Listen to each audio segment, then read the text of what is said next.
On an aircraft carrier, the relationship between sailors and officers can be complex. While there is mutual respect between the two groups, there are also tensions that can arise, particularly when it comes to the living conditions and privileges afforded to officers. Is it simply a matter of rank and hierarchy, or are there deeper underlying issues at play? There are complex questions that require a nuanced understanding of the unique culture and dynamics of life on board an aircraft carrier. So why do U.S. Navy sailors not like officers on an aircraft carrier? One major issue is the disparity in living conditions. Officers typically have their own private cabins with amenities such as televisions and air conditioning, while enlisted sailors are crammed into berthing areas with dozens of other people and limited privacy. This can lead to resentment among the enlisted ranks, who feel that the officers are receiving preferential treatment. Another issue is the perception of entitlement among officers.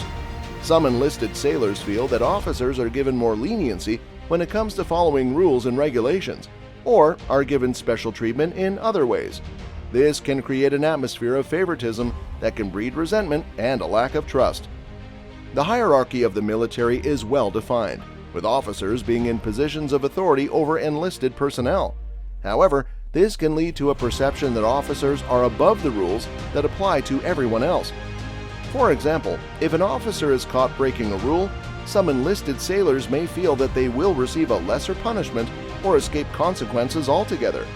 Additionally, some sailors feel that officers receive better living conditions and privileges than enlisted personnel. For example, officers may have larger berths or better food options, which can further contribute to feelings of unfairness and resentment. These perceptions of entitlement can breed a culture of favoritism that can harm morale and teamwork on the ship. When sailors feel that officers are not held to the same standards as enlisted personnel, it can erode trust in leadership and make it more difficult to follow orders.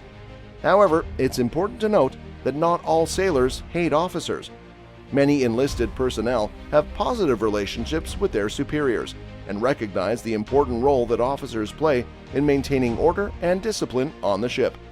It's also worth noting that officers themselves face unique challenges and pressures, including long hours, and have a high level of responsibility for the safety and success of the ship and its crew. One way that the Navy seeks to address these tensions is through regular communication and training. Officers and enlisted personnel are encouraged to attend workshops and meetings that promote understanding and respect between the two groups. Additionally, the Navy has implemented policies to ensure that living conditions and privileges are fairly distributed among all personnel, regardless of rank. To further bridge the gap between officers and enlisted personnel, the Navy also encourages mentorship and leadership development programs. These programs help to build trust and respect between officers and enlisted sailors and provide opportunities for both groups to learn from one another. Moreover, the Navy recognizes that communication is a key factor in addressing the tensions between officers and enlisted sailors.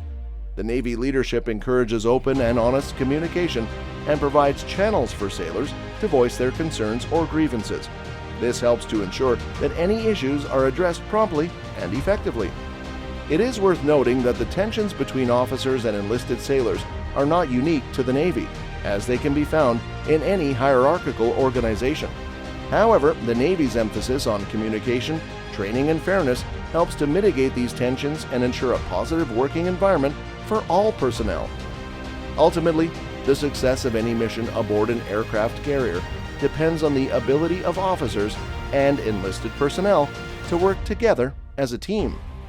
While tensions may arise from time to time, it's important for all members of the crew to recognize the value of their colleagues and work together to achieve their goals. So, there you have it, the reasons why some U.S. Navy sailors may not have the best relationship with their officers. But it's important to remember that this is not the case for everyone, and that the Navy has measures in place to promote mutual respect and understanding between all personnel.